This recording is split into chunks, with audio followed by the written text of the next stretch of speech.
Welcome back to another episode of the Even Your Dynasty show. Today's episode, we're gonna have a little more positivity in the air. Giants are coming off a win against Boston yesterday. They made a move I really like in calling up Randy Rodriguez. Some good things to talk about. Now, I'm also going to talk about Farhan Zaidi's interview on Tolbert and Copes on KNBR yesterday. If you haven't seen that, check it out. Usually you can get it on the KNBR website. They'll save like past interviews and podcasts and things like that. So there's going to be a little bit of negativity in there, and I'm sorry. We've had a lot of that the last couple days in particular, but I'm more inherently optimistic. So I'm trying to have a good baseball talk on today's episode.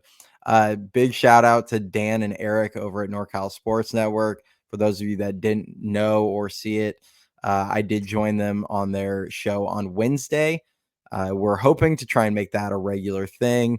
And I'll try and jump over there as much as I can. I do have a little one at home, so sometimes life gets in the way.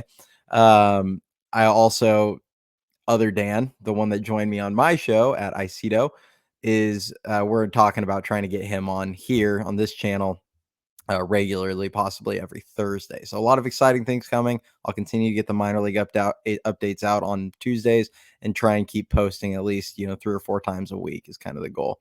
As always, if you guys like the material, please like the video, subscribe to the channel. Appreciate all your guys' support. We're kind of creeping up on 500 a little bit. I think we're at like 440 last I looked at, so that's pretty awesome. Guys have been giving a ton of support.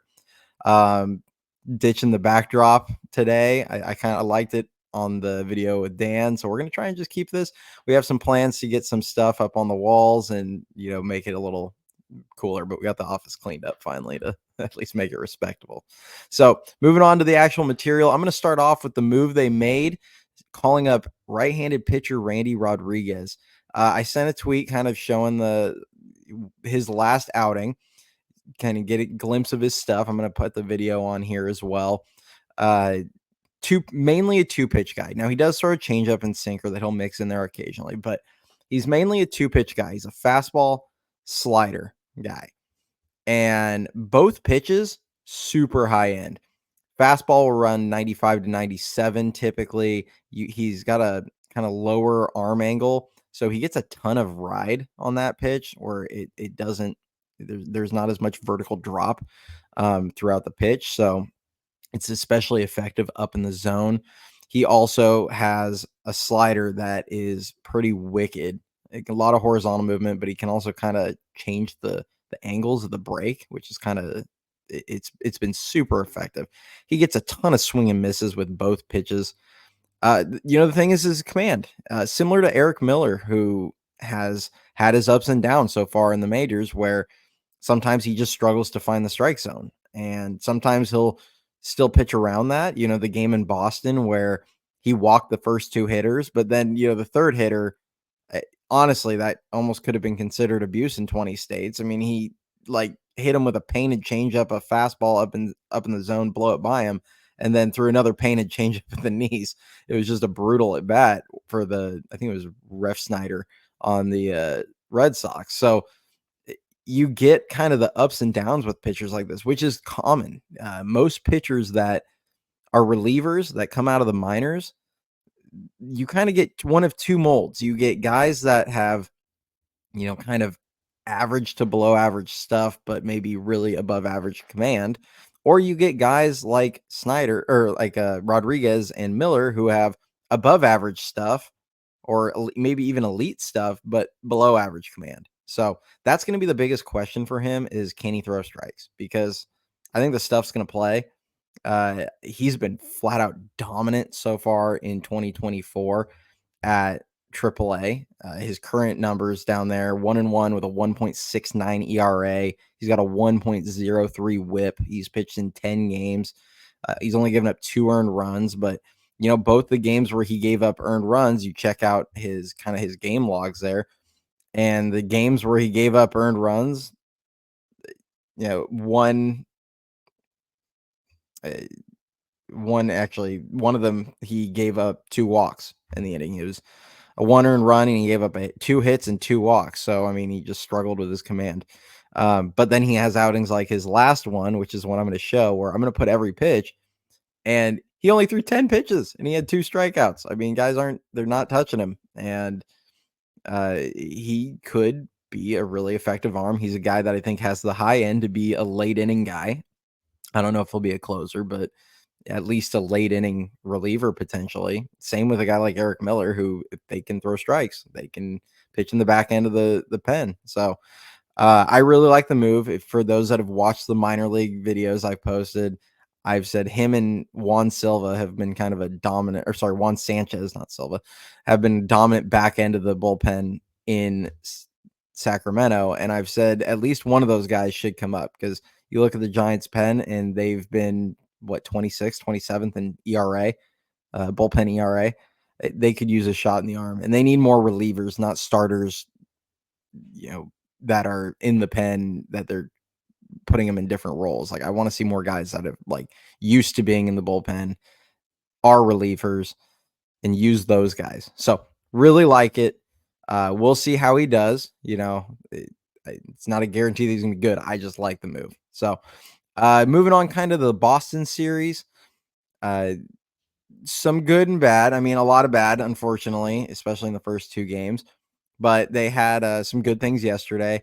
On the show with Dan and Eric the other day, we kind of had the feeling like this has the makings of a disastrous road trip, and that was after they lose the first 2 games. And it's pretty amazing how one game can kind of change the potential outlook. I mean, it could still be a disaster, but when you're 0-3, if you start the road trip 0-3, and then you now have to go to Philadelphia for 4 games, you're like staring at 2-8 or 3-7 road trip right down the barrel. They winning that game yesterday actually feels like, okay, maybe you can go split in Philadelphia and then win a series against Colorado, who, I mean, yes, it's Colorado, they're terrible, but as we all know, and any Giants fan could tell you, watching the Giants play in Colorado, it is never a comfortable series. You don't just waltz in there and win 3 games. Like, it has always been a tough place for them to play. I'm hoping they can at least take 2 of 3, split against Philly, take 2 or 3 there, and then you go home with a 500 road trip. And I think every Giants fan would take that right now. If you said at the end of the road trip, they go 5-5, and then they come home for Cincinnati and LA, which is going to be a really tough series as well. But some good takeaways, though, from especially yesterday's game. Yaz keeps swinging a hot bat. It is nice to see that he's okay after, taking the pitch off the hand a couple days ago. Jung-Hoo Lee, he got the unfortunate joy of having the God help me stance in the outfield on a fly ball that he lost in the sun, but he more than made up for it later in the inning by robbing Duran of a hit in RBI, where he made a nice diving play. He's been really solid defensively in center field, minus the 2 balls that he's lost in the sun, which, I mean, it happens. I'm not going to ever get mad at a guy. He had his sunglasses on. He was using his glove to try and shade it. He did everything right. He just couldn't find the ball. It happens. And he's made a lot of really good plays out there. I think he's been as advertised in center field. And that was, I think, my hope and most people's hope. The offense is going to be what it's going to be. I think eventually he's going to take a big leap next season, but this season he's doing a lot of nice things. He had a lot of bad luck in Boston, hit a lot of balls hard. They got caught kind of deep in the yard, warning track, got knocked down by the cold air, wind, whatever. But the defense, like, that's what I care about. Like, I want to see really good defense in center field, because the Giants have lacked that really since like guys like Blanco and Pagan were out there, because Span was not good defensively. Yaz and Slater are better for corner outfield spots. They aren't good in center. So it's really good to see a guy like Lee patrolling center field right now. Kyle Harrison battled through some command issues to get through 5 innings. That was really good to see. They did keep the pitch count under 100. I figured he was probably only going to get like one more hitter anyway with where his pitch count was getting, and he got he got out of the inning quick. So good for him. Didn't have his best stuff, didn't have his best command for sure. And to get through 5 innings and give up only 1 earned run against a really tough Boston team is, impressive. So that was nice to see with Harrison. Bullpen actually locked it down yesterday, which was good. Offense managed to scratch and claw a couple runs. Yeah, like I said, Yaz stayed hot. That was good to see. Um, this is going to be the one negative that I'm going to get to. Austin Slater produced the worst at bat of the series and arguably the season. Comes up with runners on first and third. They'd already scored a run. They were trying to add on an insurance run to get the lead up to 2. They had a rally going. And, unfortunately, I said it when he came up. I go, great, the rally killer's coming up because they were pinch hitting for Yaz, which I get it was a lefty, but I hate that move when the guy's already hit a home run and he's playing well recently. But they bring up Slater, and he takes a cutter he takes a cutter right over the heart of the plate for strike 1. He takes a fastball right out over the plate for strike 2, and then he's a mile late on strike 3 on another fastball. I mean, he saw 3 pitches, and it was a cutter and 2 fastballs, and he was not even close to making contact. And, lucky for him, Nick Ahmed picked him up the very next hitter, and it was Nick Ahmed who got a sac fly and got that runner in. So they did get the run, but it's just a microcosm of his season so far. I mean, it was an absolutely abysmal at bat, and it's really an abysmal. This is the issue that we're seeing with Justin Veely's team. You look at their counting stats at the end of the year, and you could make the argument that guys aren't underperforming, but situationally, they're terrible. And Farhan, and I'm going to get to this in a little bit. Farhan did touch on this on his interview. But yeah, they're just so passive and trying to work counts, and it's like, guys, you got to get aggressive sometimes, especially when there's a guy on third with less than 2 outs. You should be hunting that first pitch. Like, if they give you something that you can hit, you should be trying to do something with it to try and get that guy in from third. The worst thing you can do there is strike out. Even a double play ball gets the runner in because there were no outs. So it's just it's inexcusable, and it's been all season. And what I would say for Slater, because it's clear Farhan's not going to make the move yet. And he said as much in his interview. But what I would say is they're going to face 2 left-handed pitchers in Philadelphia. They're playing their 4-game series from Friday through Monday in Philly, and on Saturday they have Ranger Suarez, and on Monday they face Christopher Sanchez, both left-handed pitchers. So Slater is going to get 2 starts. And, they'll probably use him as a pinch hitter in at least one of the other games. So, I mean, conservatively, he'll probably get 6 to 8 at bats this weekend. If he goes 0 for the weekend, Elliot Ramos should be waiting for them in Colorado, and Slater needs to just be gone. And this is not even me being like overreacting to anything. Like, that's just the reality. You can't keep counting on a guy to produce when he hasn't produced since June of last season. So, that's where I'm at. This is the one negative I'm going to get into. Now, moving on to kind of Farhan's interview on KNBR. It was kind of what you expect. A lot of BS, a lot of fluff. They're not going to put back on anything. I get it. Farhan won't agree to do these interviews if they're going to start pushing back. But I mean, I would love to see some kind of journalistic integrity from guys and start asking tougher questions, maybe. But they did ask about, and they framed it in a way where I hated how they framed it. They framed the question in a way like, oh, we're not trying to pick on Austin Slater. We're just using him as an example because he's struggling a lot. But they asked him, like, how long before you can't just keep using the look at the back of the baseball card, and this is what we expect out of a guy, and you have to make a move. And he made the comment that Slater's at bats have been sporadic or erratic or however you want to describe him, and he hasn't gotten a ton of consistent looks. And it's like, that's his role. That's what he's always been. Like, he's playing in the same role that he has played for years. And sure, they haven't faced a ton of lefties, but like, this is nothing new. Like, this is what he's used to. He knows the deal. He knows what he signed up for every year, and he's simply not getting the job done. But they're going to give him more of a look. We all know that. And they kind of transitioned to that, to talking about Elliot Ramos. And Farhan, talked about a couple things. He said, one of the things they told Ramos, because guys are constantly saying like, hey, what do I need to do to improve? What do I need to do to get back up? He told Ramos that, you need to be the best hitter in Sacramento. And he admitted like he has been the best hitter in Sacramento, which is true for anybody that's been watching. Maybe not the best when you go off things like WRC plus. I think Brett Wisely is technically ahead of him now, and things like that. But he has been their most dangerous hitter. He's come up with multiple clutch home runs late in games.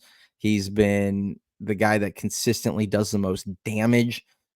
He's been a legitimate middle of the order threat. And he is also absolutely pulverizing left-handed pitching right now in sack.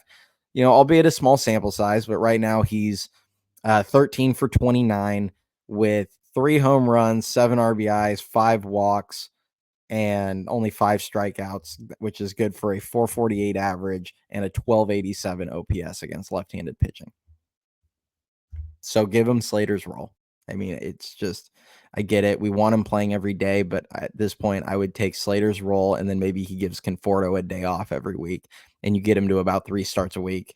And don't pull him for Yaz for pinch hitting. Like, don't at late in the game. Like, just give him those at bats and give him those at bats for 2 months and see what he can do and see if he develops. I mean, give him a leash and let him have time to see if he can learn how to hit major league pitching at the major league level. But one of the cool nuggets from that interview was he said that a lot of times they'll text guys um, if they're doing really well and kind of say like, hey, we're watching we've been keeping an eye on you, keep it up. And one of the things that he said a lot of the guys will reply and be like, okay, cool, thanks, or just something along those lines. And I guess Ramos basically replied saying, thanks, I'm ready to help in San Francisco when you need me. Like, guy's got confidence right now, and he's had a rough couple days, and obviously if you watch my minor league video, he had a lot of strikeouts last week. He kind of had it, but he did have some good moments as well with those. But he's cooled off a little bit, but it's going to happen. It's baseball. Like, it's a game of failure. Guys aren't hot 100% of the time, but he's still having a massive season to this point. And he's earned a shot, and he's earned a look, and give him time and let him learn to be a pro up at the major league level. And I think this is the most confidence he's had. I think Ramos knows he deserves a shot, and he knows he thinks he's going to succeed when he comes up. And that's what you want. And that's what you want to see. Now the last thing, and I mentioned it a little earlier in the video, the approach with the offensive approach, we'll call it. Zaidi said they are far enough in the year they can kind of start seeing some trends, and they can start seeing areas to improve, so to speak. And I don't know how it would have taken this long and this much data to realize this, especially because this has been an issue for multiple years now. But he's made it. He brought up the fact that they have not been aggressive enough early in counts, which I think all of us would agree with that. We all see it. And there's a value to taking pitches. There's a value to working counts. I know drawing walks and things like that. Like, there's a lot of value to things like that. But there's a time and a place. And I've always said, when you got runners on, or you got guy on third, like we talked about with Slater's about earlier, guy on third with less than 2 outs, scenarios like that where you should be hunting a pitch and you should be trying to do something with it early in the count, because that might be the best pitch you get for the entire at bat. There's a reason why guys like that a lot of like first pitch guys, you'll see that their batting average on first pitch is like 350. You'll see these guys that hit so well on first pitches, but the deeper in the counts they get, the lower the average gets. And part of that is because guys will try and steal strikes, especially when they have reputations of taking a strike or taking a pitch or two, or like that being their preference. They're going to groove a fastball. And like we've seen it with Slater, or, Conforto even, or Yaz, or like all these guys, like where they just let a ball that's right down the middle go by. And it begs the question, were you just taking all the way, or what were you looking for? Because if you're like sitting, I mean, are they sitting breaking ball on first pitches every at bat? Like I could not, it's inconceivable to me, like how much these guys don't attack early pitches in the heart of the zone. So I'm glad Farhan actually brought it up as something they need to work on. At least it tells you that they're aware of it. Now, whether they're actually doing anything about it, who knows? It seems to go against whatever Justin Veely's philosophy is, and the front office's philosophy is. But at the very least, like I said, I'm glad to hear some level of acknowledgement of the shortcomings in that regard. But that's all I have for today. We're going to hopefully have a good series against Philadelphia. I'm sure I will probably hop on. We'll see kind of what happens over the next couple of days. I may hop on this weekend at some point, put out another video, but I will definitely have the minor league update out on Tuesday, and then look for me on NorCal Sports Network with Dan and Eric and whoever else might join on those, as well as those episodes with Dan, other Dan. He likes to be called Fake Fan Dan, on my channel on Thursdays. So appreciate everybody. Have a good weekend. Go Giants, and we'll talk to you soon. Later.